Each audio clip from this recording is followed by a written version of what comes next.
Welcome to Angels online platform.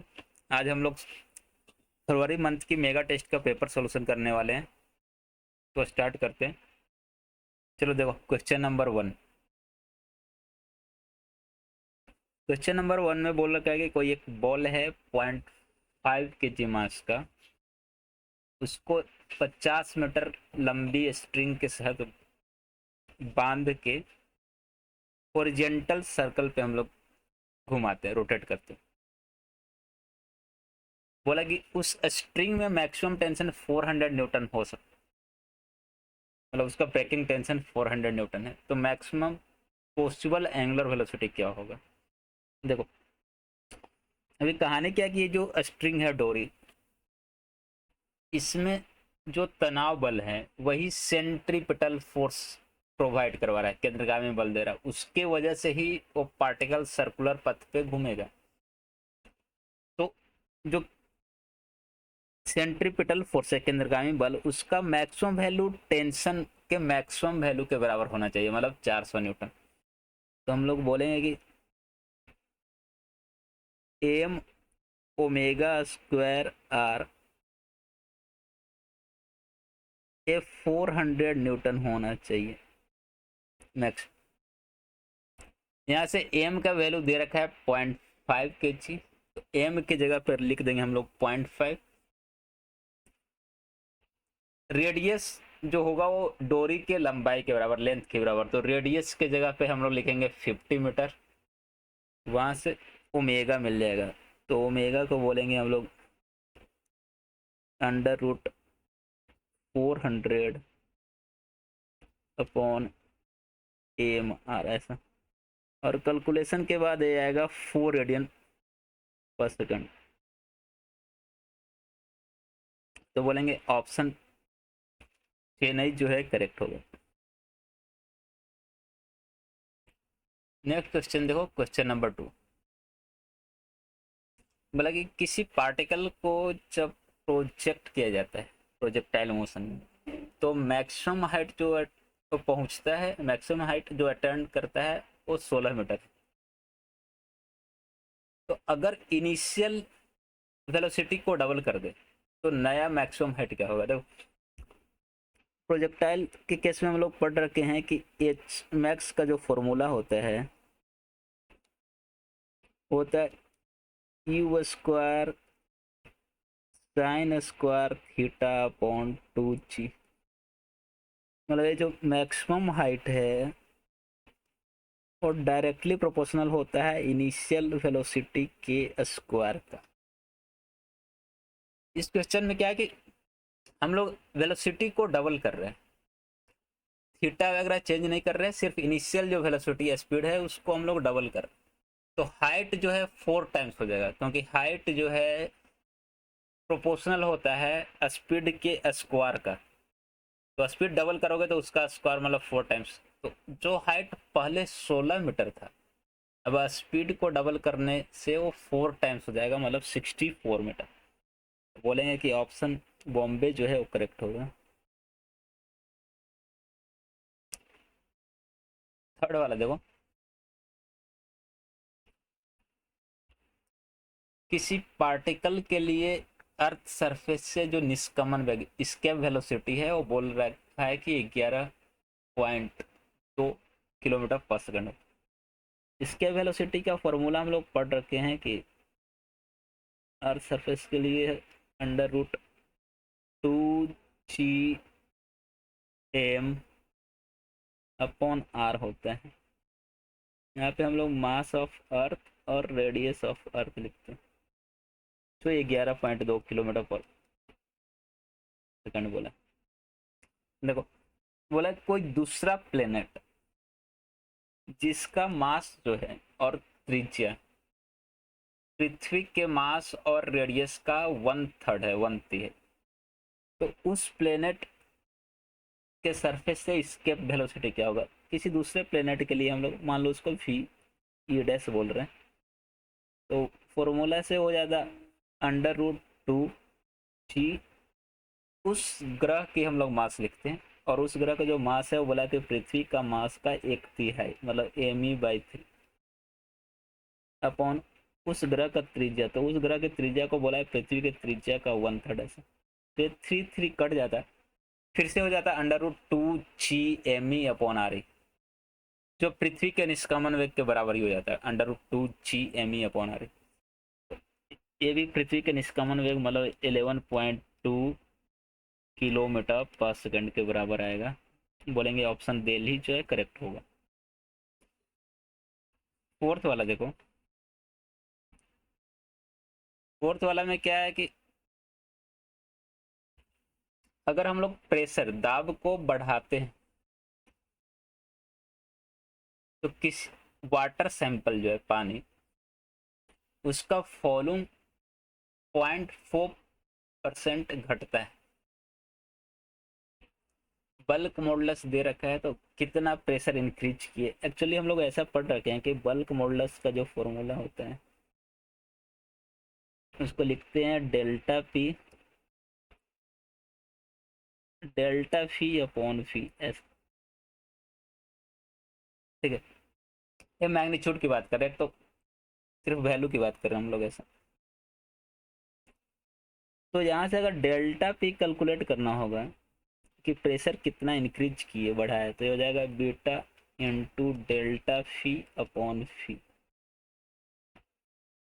यहाँ पे देखोगे तो बल्क मॉडुलस का वैल्यू दे रखा है 2.15 इंटू 10⁻⁹ तो ऐसा लिख देंगे।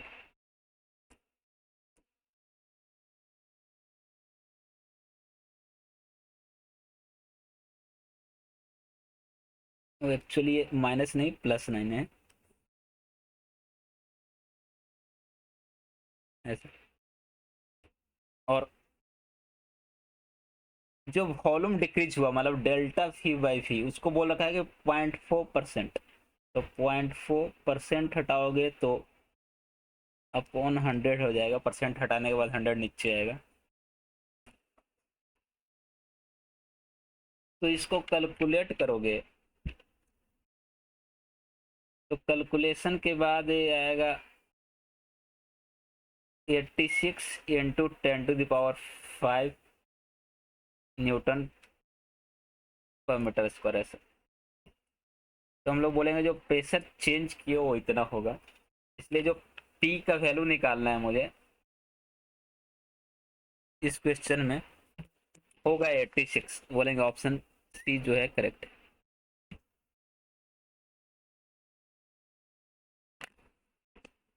क्वेश्चन नंबर 5 देखो, क्वेश्चन नंबर 5 में किसी पार्टिकल का पोजीशन टाइम के साथ कैसे वेरी कर रहा है वो दे रखा है। x equal to A sine T B cos square T plus C T A into B upon C का डायमेंशनल फॉर्मूला। देखो कहानी क्या है कि किसी भी इक्वेशन को सही होने के लिए उसके राइट साइड का और लेफ्ट साइड का डायमेंशन फार्मूला सेम होना चाहिए। तो यहाँ पे लेफ्ट साइड में देखोगे तो एक्स है डिस्प्लेसमेंट, राइट साइड में देखोगे तो ए साइन टी है plus B cos square T है और C plus C into T square है ऐसा। तो अभी यहाँ पे बोलेंगे कि एक्स डिस्प्लेसमेंट उसका डायमेंशनल फार्मूला होता है L1, तो ए साइन टी का भी डायमेंशनल फार्मूला होगा एक्स के बराबर मतलब L1। और साइन टी जो है वो तो डायमेंशनलेस कांस्टेंट है, वो तो एक संख्या है, उसका तो कोई डायमेंशन ही नहीं होता। तो जो एक्स का डायमेंशन होगा वही ए का डायमेंशन होगा, और एक्स तो डिस्प्लेसमेंट है स्थानांतर L1 होगा, तो ए का भी होगा L1 ऐसा। उसी तरह बी कॉस स्क्वायर टी, इसका भी एक्स का डायमेंशन फॉर्मूला के बराबर ही होगा। कॉस स्क्वायर टी फिर से एक नंबर संख्या है, उसका तो कुछ होता नहीं है, तो जो एक्स का होगा वही बी का होगा। और बी का भी हम लोग फिर बोलेंगे कि L1। फिर देखो, फिर थर्ड वाला जो टर्म है सी टी स्क्वायर, तो सी टी स्क्वायर का भी एक्स के बराबर होना चाहिए।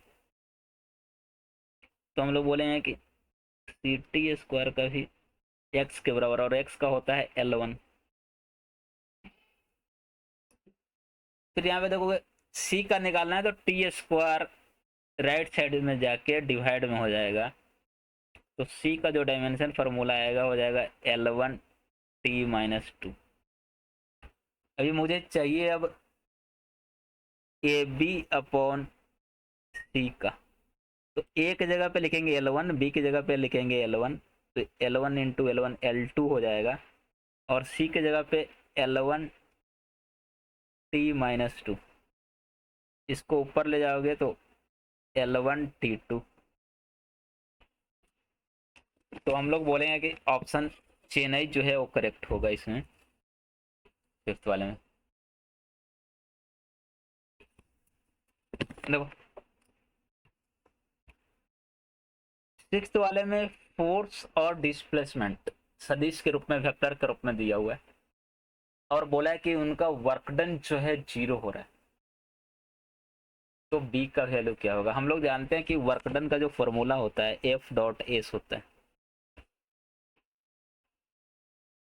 F.S। वर्क डन 0 होने का मतलब कि F.S 0 होना, मतलब फोर्स और डिस्प्लेसमेंट वेक्टर का डॉट प्रोडक्ट 0 होना। तो इनका डॉट प्रोडक्ट निकालेंगे और 0 के बराबर करेंगे हम लोग, क्योंकि वर्क कार्य जो है वो शून्य बोला है।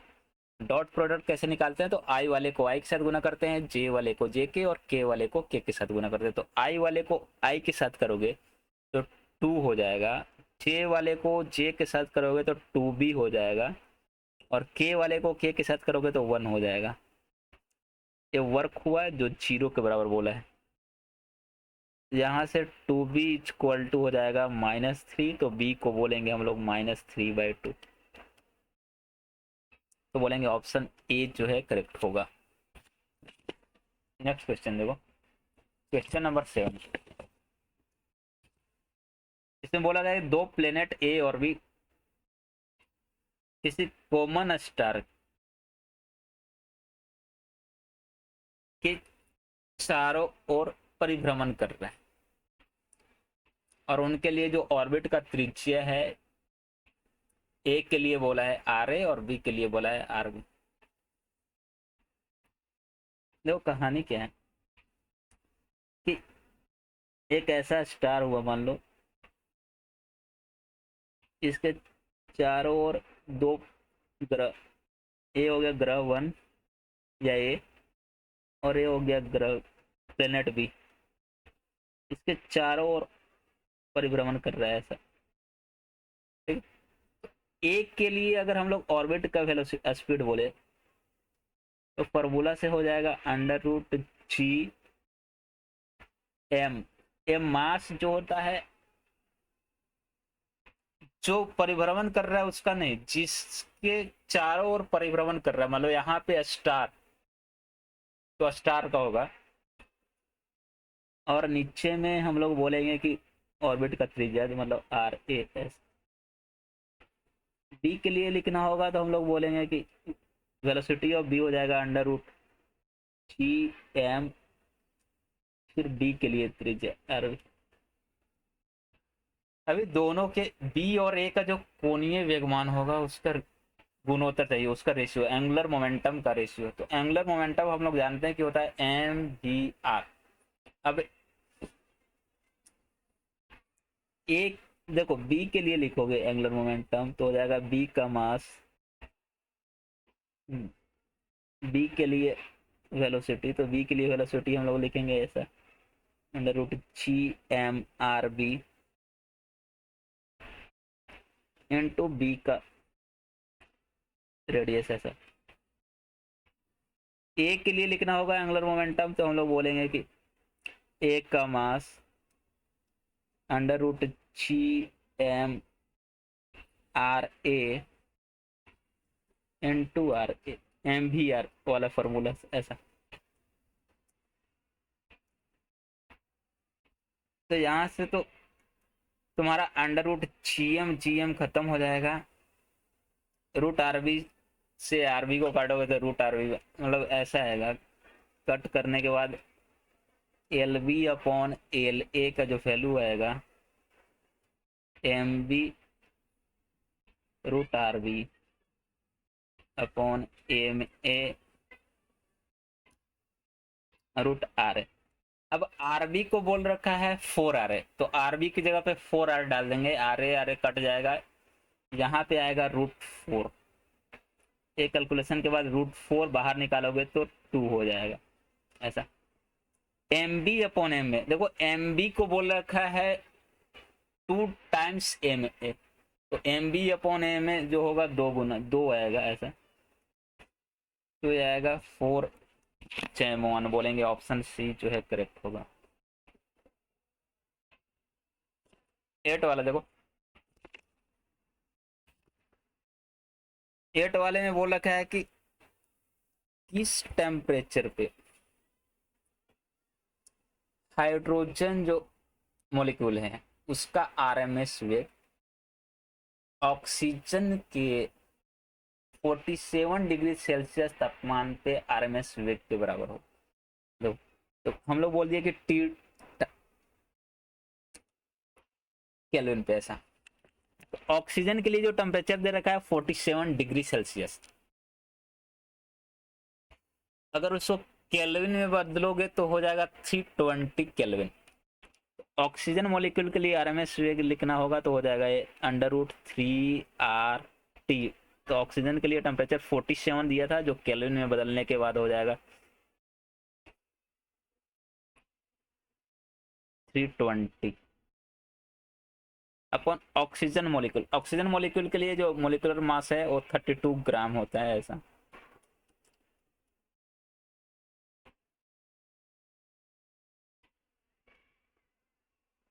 ये बोला इक्वल है हाइड्रोजन मॉलिक्यूल के आरएमएस वेग के, और हाइड्रोजन मॉलिक्यूल का हो जाएगा √3RT upon M. Hydrogen molecule के लिए मास हम लोग बोलेंगे 2 ग्राम ऐसा। देखो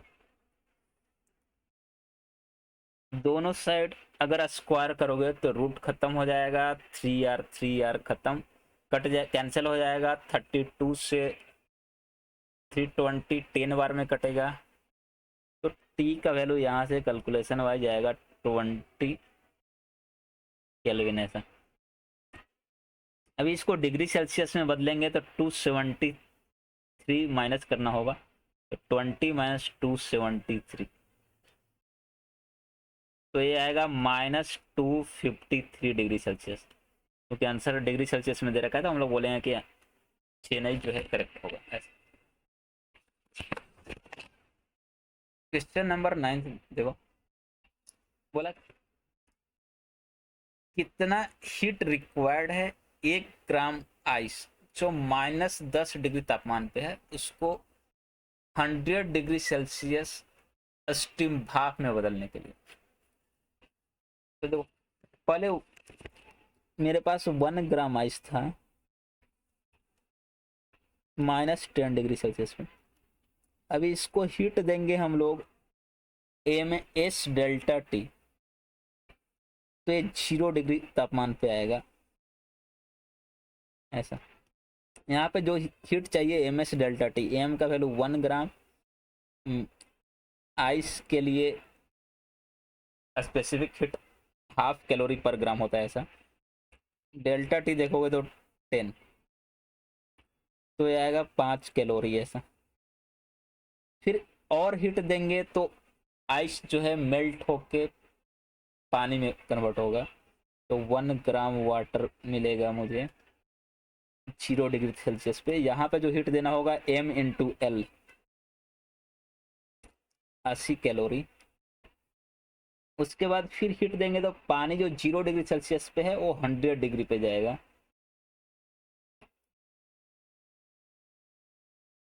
यहाँ पे जो देना होगा हीट वो होगा MS∆T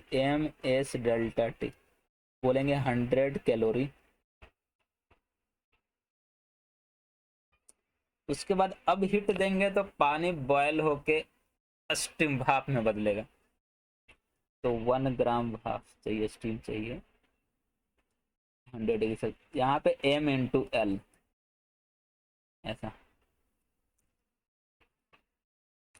टोटल अभी देखोगे कितना हिट लगा, तो 5 + 80 + 100 + 540, तो टोटल जो हिट लगा वो हुआ 725 कैलोरी। अभी इसको जूल में बदलने के लिए 4.18 से हम लोग मल्टीप्लाई कर देंगे, तो जो आएगा अप्रोक्स 3028 जूल। तो बोलेंगे ऑप्शन चेन्नई जो है वो करेक्ट होगा। नेक्स्ट क्वेश्चन देखो, क्वेश्चन नंबर 10। क्वेश्चन नंबर 10 में क्या है कि बोला कि दो प्लेट ए और बी जिनका सरफेस एरिया सेम है, मतलब एरिया दोनों के लिए सेम है, दोनों का थिकनेस सेम है, और उष्मा वाहकता जो है थर्मल कंडक्टिविटी दोनों का अलग अलग है। मान लो ये प्लेट ए था, ए प्लेट बी है, इसके लिए के का वैल्यू उष्मा वाहकता थर्मल कंडक्टिविटी एक्चुअली 84 दिया हुआ है, इसके लिए 126 यूनिट एक के है, या इसको बोल दो K1 इक्वल टू ऐसा K2। देखो ए और बी का जो आउटर सरफेस है उनको एक ए वाले को 100 डिग्री सेल्सियस पे रखा है और बी वाले को 0 डिग्री सेल्सियस पे रखा है। तो इनका जो सरफेस कांटेक्ट में है, कॉमन सरफेस, उसका टेम्परेचर निकालना है। तो उसका टेम्परेचर हम लोग बोल दिया T डिग्री सेल्सियस। तो जब स्टेडी स्टेट होगा तो एक्चुअली ये दोनों श्रेणी में जुड़े हुए, सीरीज में कनेक्टेड हैं, तो दोनों में जो हीट करंट होगा, उष्मा प्रवाह, वो सेम होना चाहिए। उष्मा प्रवाह हीट करंट दोनों के लिए सेम होना चाहिए क्योंकि दोनों सीरीज में कनेक्टेड। तो ए के लिए अगर लिखने जाओगे तो हो जाएगा K1 A डेल्टा टी को हम लोग बोलेंगे कि 100 - T अपॉन L। ए जो है सतह का एरिया, L जो है इसका थिकनेस। बी के लिए लिखने जाओगे तो हो जाएगा K2 T - 0 A upon L। दोनों के लिए थिकनेस मोटाई सेम था, L लिए हैं, दोनों का सतह का एरिया सेम बोला है तो A लिए। तो A/L कट जाएगा दोनों साइड से। K1 की जगह पे मुझे डालना है 84, K1 की जगह पे 84 डाल देना है, K2 की जगह पे 126, और फिर कैलकुलेशन करोगे तो T का वैल्यू मिल जाएगा, और कैलकुलेशन के बाद T का जो वैल्यू आएगा वो होगा 40 डिग्री सेल्सियस। तो हम लोग बोलेंगे ऑप्शन बॉम्बे जो है करेक्ट है। तो कैलकुलेशन कर लेना तुम लोग, T का वैल्यू 40 डिग्री सेल्सियस है। नेक्स्ट क्वेश्चन देखो, क्वेश्चन नंबर 11।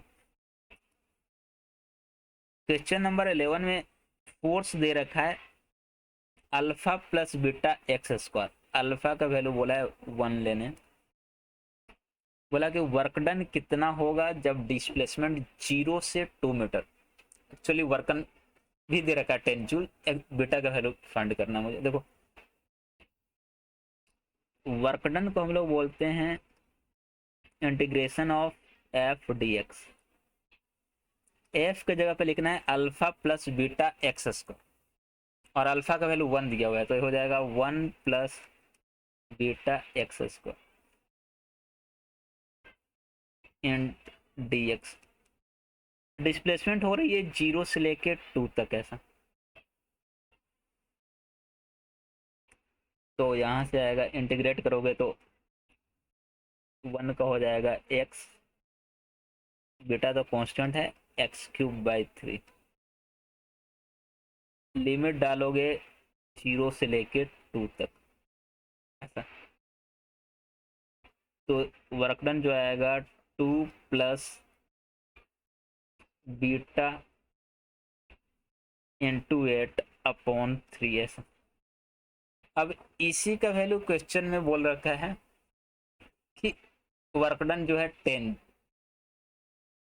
तो W की जगह पे अब हम लोग 10 डाल देंगे, तो ये हो जाएगा 10 = 2 + 8 beta upon 3।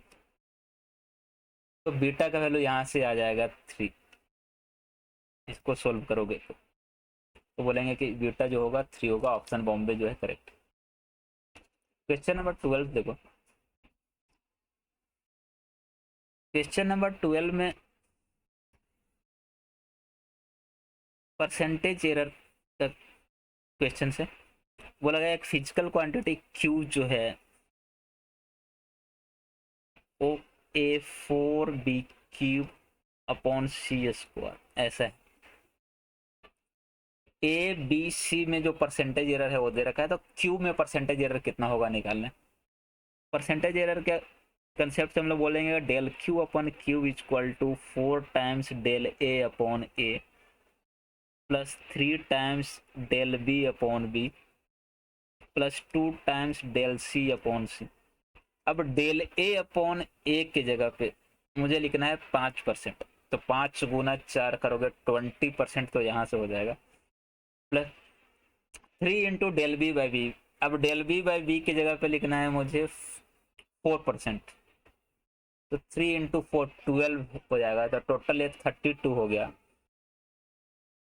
Plus 2 into del C by C. अब डेल सी बाई सी की जगह पे लिखना है 3%, तो प्लस 6, तो 38% आ जाएगा। मतलब 4 into 5 plus 3 into 4 plus 2 into 3। यहाँ से आएगा 38% बोलेंगे। ऑप्शन चेन्नई जो है करेक्ट होगा। क्वेश्चन नंबर 13 देखो। क्वेश्चन नंबर 13 में बोला कि एक बड़ा सा ड्रॉप आर रेडियस का, उसको 27 छोटे छोटे ड्रॉप में ब्रेक करने के लिए जो वर्क करना पड़ रहा है 10 जूल है। अभी हम लोग यहाँ पे बोलते हैं कि वर्क डन जो है वो इक्वल होगा चेंज इन सरफेस एनर्जी के बराबर। जैसे ऐसा है कि एक बड़ा सा ड्रॉप है, मान लो इसको छोटे छोटे हम लोग 27 ड्रॉप में ब्रेक कर दिए।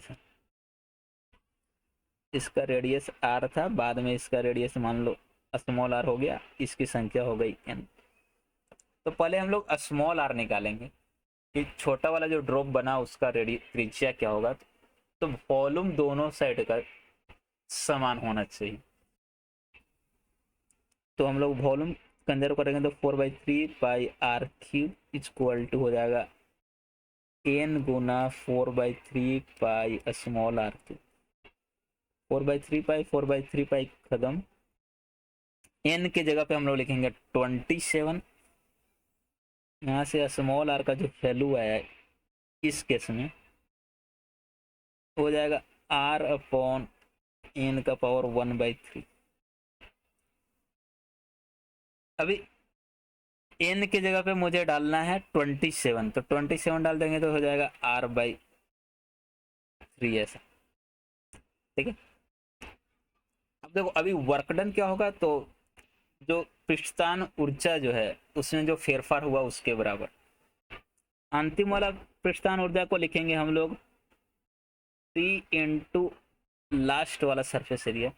लास्ट वाला सरफेस एरिया हो जाएगा तुम्हारा, एक के लिए लिखोगे 4 π small R square. Small R को लिखोगे r/3 का स्क्वायर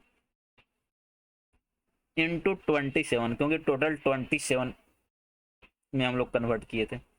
माइनस शुरू वाला लिखोगे तो t into 4 π capital R square ऐसा। अब इसी को बोला है कि ये जो वर्क डन है वो 10 जूल के बराबर है, तो इसको 10 जूल के बराबर 10 बोलेंगे। तो फर्स्ट इक्वेशन तो यहाँ से बन गया। यहाँ से देखोगे तो ये हो जाएगा 4 t इंटू 4 π r² को कॉमन ले लेंगे तो 9 27/9 3 - 1 2। तो t इंटू 4 π r² इंटू 2, इसको 10 ऐसा। ठीक है। सेकेंड केस में बोला कि अगर उस बड़े ड्रॉप को छोटे छोटे 8 बूंद में कन्वर्ट कर दे। तो जब 8 बूंद में कन्वर्ट करोगे तो छोटे वाले का जो अब रेडियस होने वाला है स्मॉल आर होगा बड़े वाले का रेडियस अपॉन एन का पावर 1/3, ऐसा वॉल्यूम कंजर्व करके जो होता है। और एन का वैल्यू 8, क्योंकि अब 8 बूंद में मुझे कन्वर्ट करना है, तो एन की जगह पे 8 रखोगे तो ये आएगा R/2। अब वर्क डन क्या होगा, अब निकालना होगा, तो अब लिखेंगे बाद वाला सरफेस एनर्जी पृष्ठस्थान ऊर्जा, तो T into 4 pi small r square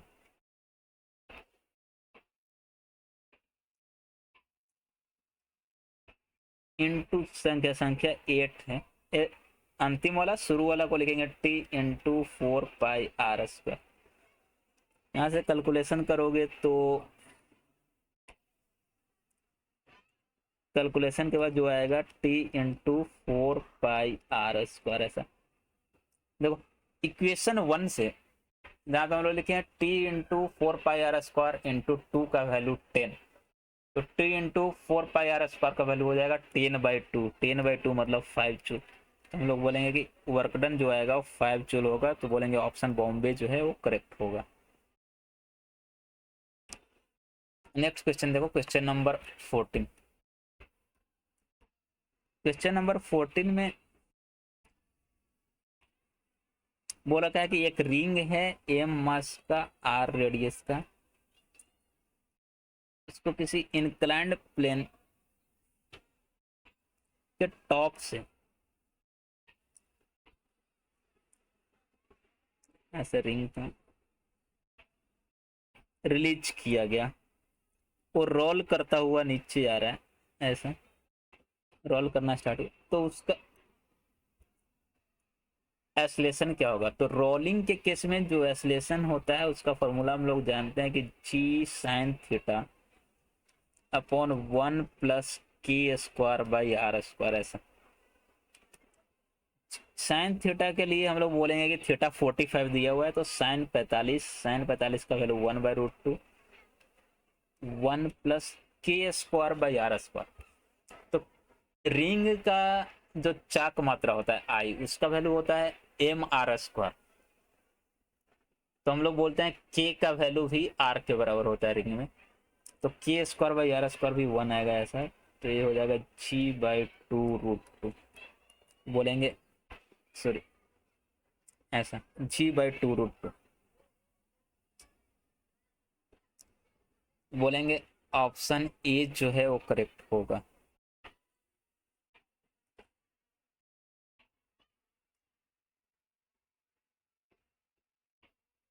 question number 15 देखो,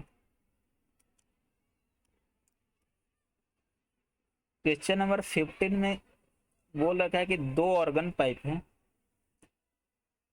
एक ओपन ऑर्गन पाइप और एक क्लोज ऑर्गन पाइप, ऐसा। मान लो ओपन ऑर्गन पाइप का लेंथ L1 है और क्लोज ऑर्गन पाइप का जो लेंथ है वो दे रखा है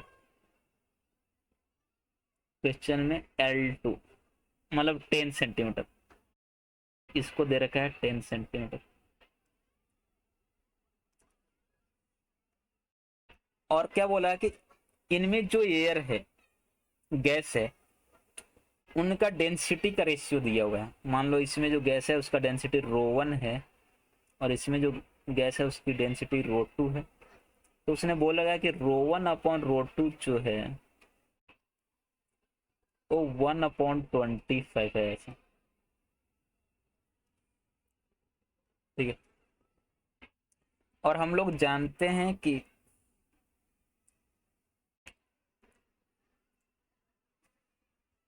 वायु में या किसी गैस के अंदर जो साउंड है उसका वेलोसिटी इनवर्सली प्रोपोर्शनल टू √ρ, ऐसा डेंसिटी के इनवर्सली प्रोपोर्शनल होता है, लिखते हैं हम लोग √P/ρ, गामा P/ρ, ऐसा।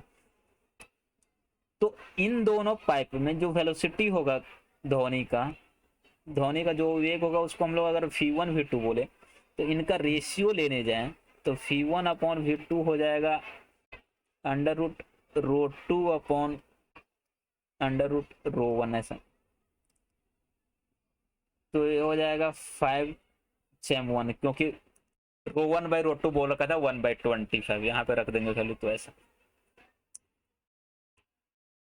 नेक्स्ट में देखो इसमें क्या बोल रखा है,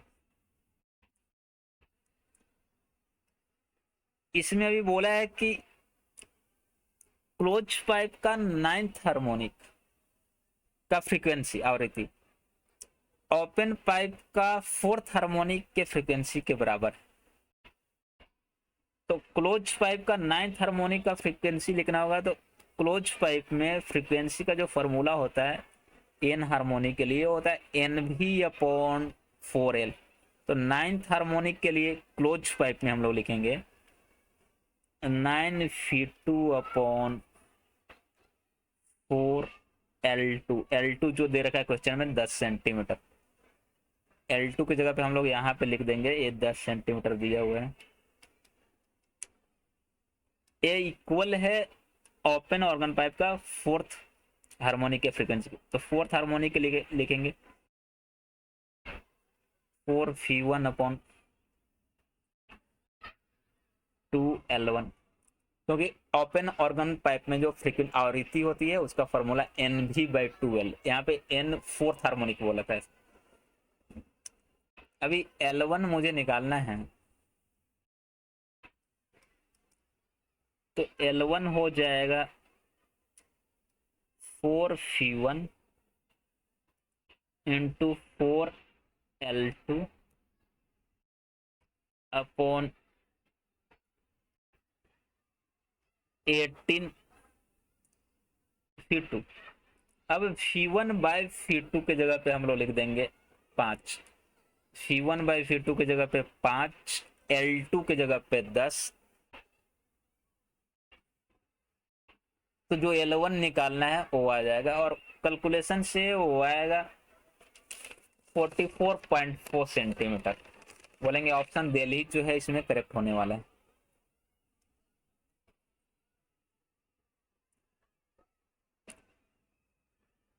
नेक्स्ट वाला देखो क्वेश्चन नंबर 16।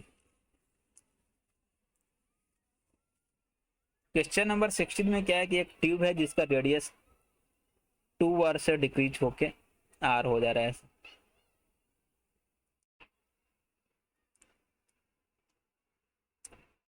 इस एंड पे जो वेलोसिटी है उसको बोला है 12 मीटर पर सेकेंड। इस एंड पे जो वेलोसिटी होगा उसको निकालना है। यहाँ का रेडियस 2r है, यहाँ का रेडियस r। तो इक्वेशन ऑफ कंटिन्यूटी से हम लोग पढ़े हैं कि a1 v1 equal to a2 v2। तो a1 लिखना होगा तो pi into radius square, radius बोलोगे 2r का square, a1 v1 equal to a2 v2। a2 को लिखेंगे हम लोग पाई आर स्क्वायर इंटू v2। तो पाई आर स्क्वायर कट जाएगा, v2 का वैल्यू आएगा 48। तो हम लोग बोलेंगे 48 मीटर पर सेकंड बॉम्बे करेक्ट होगा। 17 देखो इसमें टॉर्क निकालना है। टॉर्क के लिए हम लोग जानते हैं कि फॉर्मूला होता है R क्रॉस F। तो टॉर्क अगर निकालना है तो बोलेंगे कि R क्रॉस F। इसके लिए टेबल बनाएंगे IJK। R के लिए लिखेंगे 2 -3 0 और F के लिए लिखेंगे 1 2 3। तो इसका क्रॉस प्रोडक्ट करोगे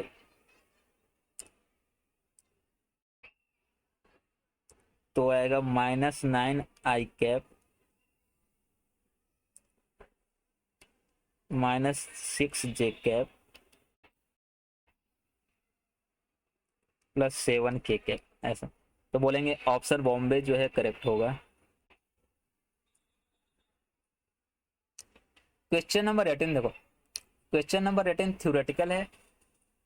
बोला गया किसी पेंडुलम को पृथ्वी से किसी दूसरे ग्रह पे ले गए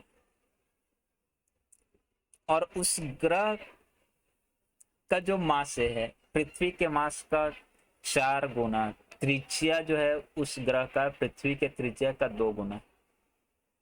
तो बोला कि उस ग्रह पे और पृथ्वी पे दोनों जगह पे पेंडुलम का आवर्तकाल टाइम पीरियड सेम रहेगा। फर्स्ट स्टेटमेंट है ऐसा।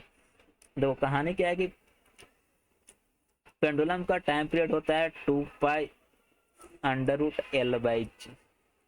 अगर पृथ्वी पे लिखना होगा टाइम पीरियड तो हम लोग यहाँ पे जी जो है वो पृथ्वी के लिए लिखेंगे। पृथ्वी के लिए जी का वैल्यू देखोगे तो होता है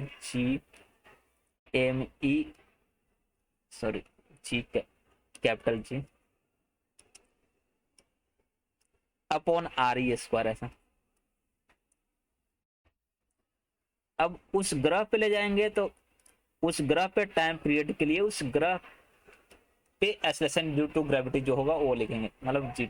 उसके लिए लिखेंगे कैपिटल जी उस ग्रह का द्रव्यमान, और उस ग्रह का द्रव्यमान बोला है पृथ्वी के द्रव्यमान का 4 गुना। उस ग्रह का त्रिज्या बोला है पृथ्वी के त्रिज्या का 2 गुना है। तो स्क्वायर करोगे तो 4 खत्म हो जाएगा। GME/RE², मतलब पृथ्वी के सतह पे जो जी एक्सेलरेशन ड्यू टू ग्रेविटी होता है और उस दूसरे ग्रह पे दोनों जगह का वैल्यू सेम होगा। ठीक है, इसलिए दोनों जगह पे आवर्तकाल जो टाइम पीरियड होगा वो सेम होगा, क्योंकि time period G acceleration due to gravity पे निर्भर करता है और जी का वैल्यू दोनों ग्रह पृथ्वी और उस ग्रह के लिए सेम आया। तो फर्स्ट वाला स्टेटमेंट तो सही है। सेकेंड वाला बोला है कि पेंडुलम का जो टाइम पीरियड है वो आधारित होता है डोरी की लंबाई लेंथ पे, लेंथ ऑफ पेंडुलम, और ग्रेविटी जी पे। तो ये वाला भी सही है। बोलेंगे कि both statements are true, option A को बोलेंगे करेक्ट।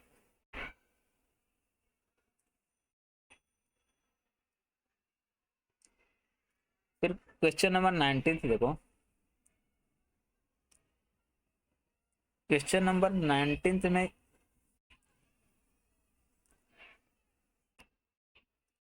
क्या है कि बोला है कि एडियाबेटिक प्रोसेस में अगर वॉल्यूम डिक्रीज हुआ V से लेके V/2 तक तो प्रेशर भी डिक्रीज होगा।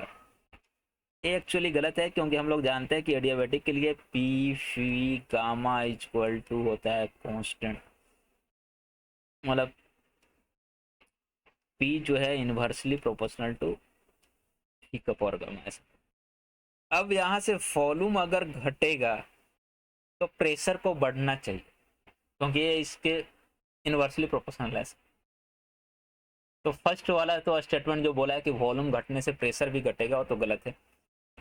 सेकेंड वाला स्टेटमेंट टायर का बस्ट होना एडियाबेटिक प्रोसेस है। तो जो भी प्रोसेस सडन होता है, अचानक से होता है, वो एडियाबेटिक ही होता है। तो सेकेंड वाला स्टेटमेंट बोलेंगे सही है। तो फर्स्ट वाला गलत, सेकेंड वाला सही, बोलेंगे ऑप्शन दिल ही जो है करेक्ट होगा।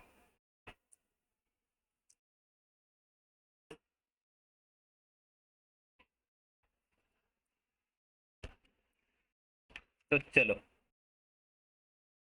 नेक्स्ट क्वेश्चन देखो। Question number 20।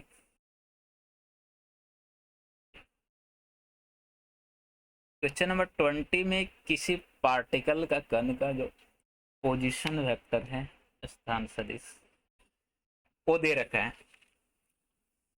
और बोला कि t=2 सेकंड पे उसका जो वेलोसिटी वेक्टर होगा उसका मैग्नीट्यूड और डायरेक्शन क्या होगा। तो वेलोसिटी निकालने के लिए हम लोग बोलेंगे कि ये हो जाएगा dr/dt। ऐसा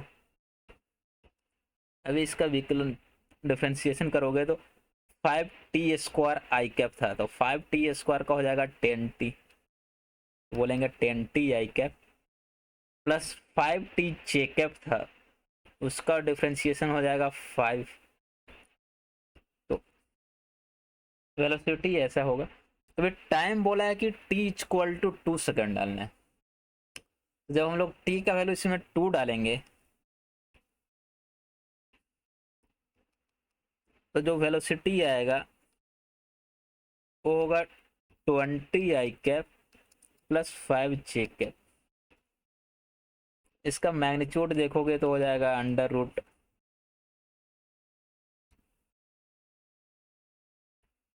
एक्स कंपोनेंट का स्क्वायर, एक्स कंपोनेंट 20 है, 20 का स्क्वायर प्लस वाई कंपोनेंट का स्क्वायर, तो हो जाएगा अंडर रूट 425, जो 5√17 के बराबर।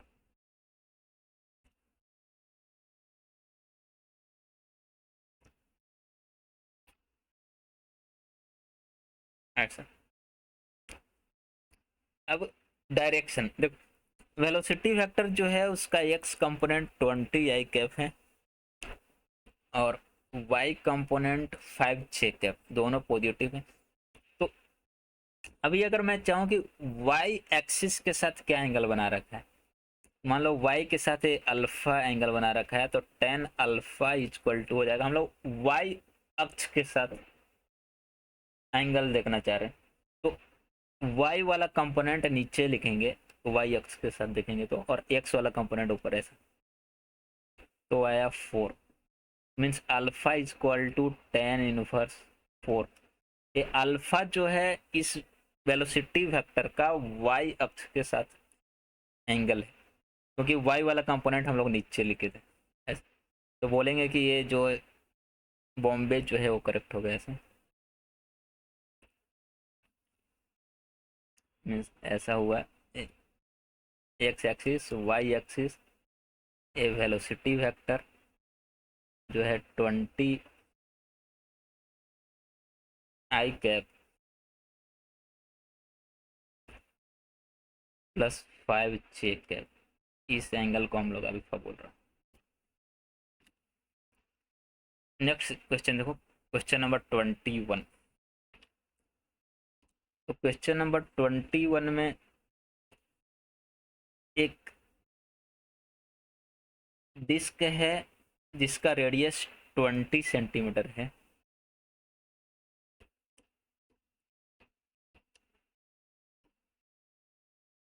अभी उससे 10 सेंटीमीटर रेडियस का एक पार्ट, सर्कुलर पार्ट काट के हटा देते, तो जो रिमेनिंग पोर्शन है उसका सेंटर ऑफ मास कहाँ पे होगा। तो मैंने बोला कि ये एक डिस्क था बड़ा सा ऐसा, सेंटर यहाँ पे है 0 0 पे, इसका जो रेडियस था वो 20 सेंटीमीटर। अभी इससे एक छोटा वाला पार्ट काट के ऐसे हम लोग हटा देते, ये वाला पार्ट। अब जो रिमेनिंग पोर्शन बचा उसका सेंटर ऑफ मास कितने डिस्टेंस पे होगा ओरिजिनल सेंटर से, ओरिजिनल सेंटर मतलब 0 0 से कितने दूरी पे होगा। इसका जो रेडियस है वो 10 सेंटीमीटर। देखो, एक तो ये डिस्क है, डिस्क में जो मास होता है उसके सतह के जो एरिया है उस पर डिस्ट्रीब्यूटेड होता है, मतलब उनका जो मास है हम लोग बोलेंगे उनके सतह के क्षेत्रफल पे आधारित होता है, उस पर निर्भर करता है। पहले वाले का रेडियस देखोगे 20 सेंटीमीटर है, छोटे वाले पार्ट जो हटाया उसका रेडियस 10 सेंटीमीटर है, मतलब आधा हो गया। अगर त्रिज्या आधा है तो मास जो होगा वो हो जाएगा 1/4, क्योंकि मास क्षेत्रफल पे निर्भर करता है। त्रिज्या आधा हुआ तो क्षेत्रफल भी 1/4 हो जाएगा, क्योंकि क्षेत्रफल पाई आर स्क्वायर होता है ऐसा। तो मतलब ऐसा बोल सकते हैं कि अगर बड़े वाले का मास ए में है और रेडियस 20 सेंटीमीटर है, तो छोटे वाले का मास हो जाएगा जो काट के हटाए हैं उसका मास हो जाएगा तुम्हारा m/4, क्योंकि उसका क्षेत्रफल 1/4 हो गया और उसका त्रिज्या है 10 सेंटीमीटर है। इसको काट के हटाए हैं, इसका अपना केंद्र यहाँ पे था 0 0 पे, और इसका अपना केंद्र होगा 10 0 पे ऐसा। अभी एक्स यू एम निकालना है, तो फॉर्मूला से लगाएंगे m1 x1 minus m2 x2 upon m1 minus m2। x1 को लिखना है 0, x2 को लिखना है 10। यहाँ से दिख रहा है कि पहले वाले का सेंटर जो था 0 0 पे था, दूसरे वाले का जो सेंटर है उसका x कोऑर्डिनेट 10 0 है, मतलब x2 को लिखना है 10 ऐसा। m1 के जगह पे लिखना है m और m2 को जगह पे लिखना है m/4। तो सबका वैल्यू यहाँ पे रखोगे तो जो कैलकुलेशन से जो XCM आएगा वो आएगा 10/3।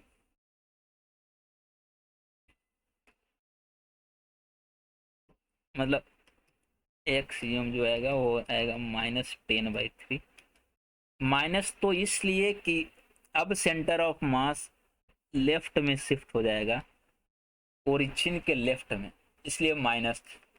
ये दूरी अंतर हमेशा पॉजिटिव में, मतलब उसका मूल्य बोलते हैं तो अंतर बोलेंगे हम लोग 10/3, डिस्टेंस जो होगा 10/3 सेंटीमीटर। तो ऑप्शन दिल्ली को हम लोग बोलेंगे करेक्ट। क्वेश्चन नंबर 22 देखो। 22 में क्या है कि एक स्ट्रिंग जो है किसी पुली के ऊपर से पास हो रहा है और उसमें उसके दोनों किनारों पे दो मास m1 m2 कनेक्टेड है ऐसा।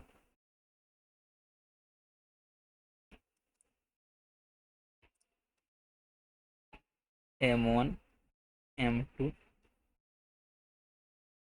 इसका एसलेशन ऐसे,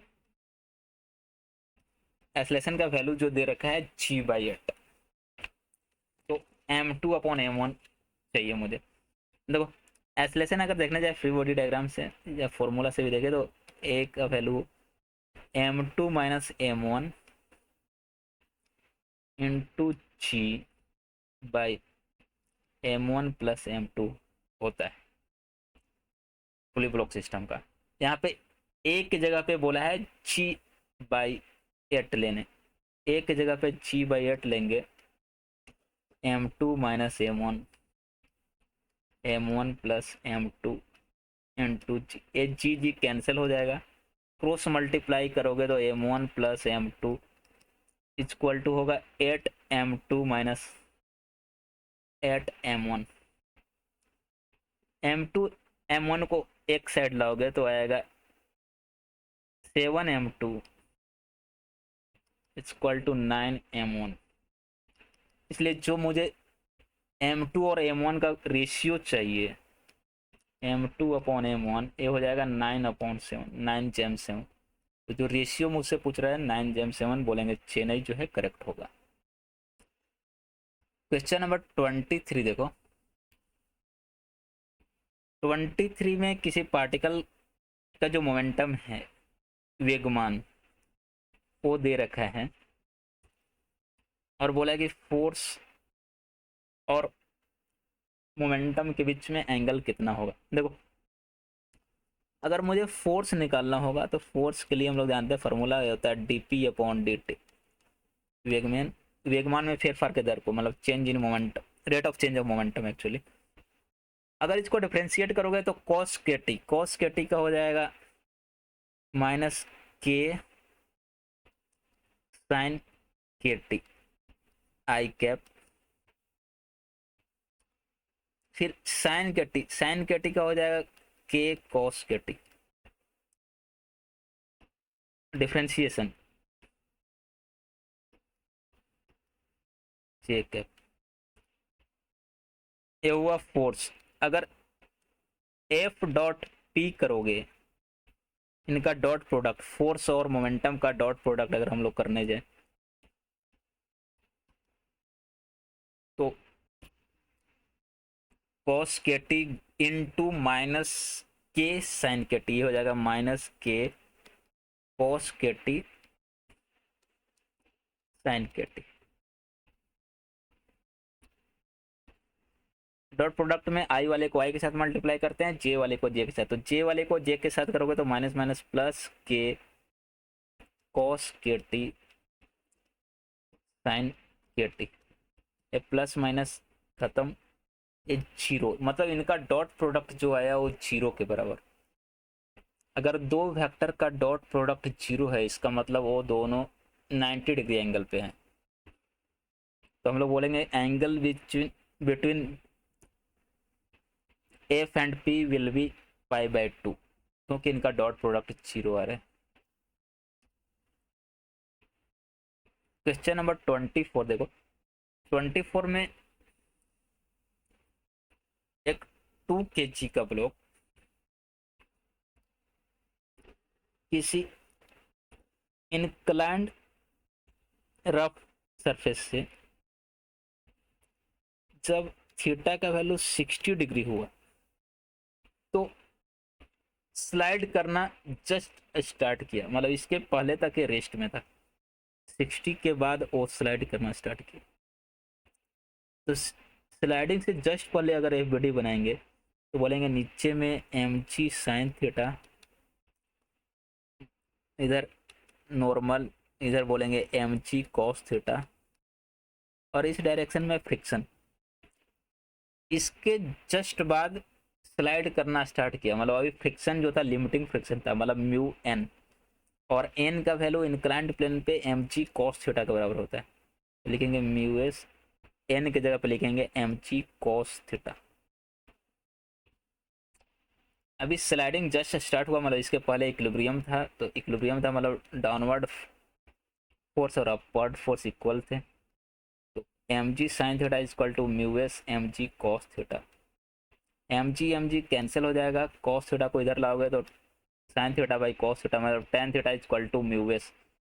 थीटा का वैल्यू देखोगे तो 60 डिग्री दिया हुआ है, मतलब म्यू एस का वैल्यू हो जाएगा tan 60, और tan 60 को बोलते हैं √3, जो 1.732 मतलब 1.7 बोलेंगे।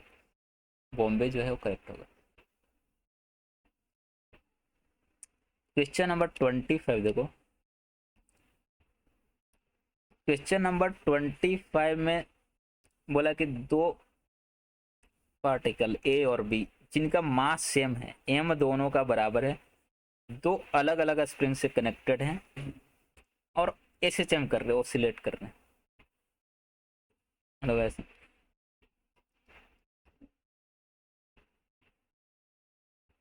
ये हुआ ए, इसका स्प्रिंग कांस्टेंट K1, दूसरा ब्लॉक जो है बी, इसका मास तो सेम है और स्प्रिंग कांस्टेंट K2। दोनों ऑसिलेट करने, दोनों के लिए कंप विस्तार जो एम्पलीट्यूड है वो बोला सेम है, एम्पलीट्यूड मतलब दोनों का इक्वल है। तो उनके मैक्सिमम वेलोसिटी जो बी और ए का है उनका रेशियो क्या होगा। देखो बी का अगर मैक्सिमम वेलोसिटी लिखने जाओ तो मैक्सिमम वेलोसिटी होता है ओमेगा इंटू ए, और ओमेगा को हम लोग लिखेंगे K2/m अंडर रूट। ये बी के लिए हो जाएगा ऐसा। ए के लिए हम लोग लिखेंगे तो मैक्सिमम वेलोसिटी हो जाएगा अंडर रूट K1/m इंटू ए, एम्पलीट्यूड दोनों का सेम है ए ए, तो यहाँ से ए कट जाएगा, एम कट जाएगा, तो ये आएगा अंडर रूट K2/K1, मतलब बोलेंगे ऑप्शन ए जो है करेक्ट होगा।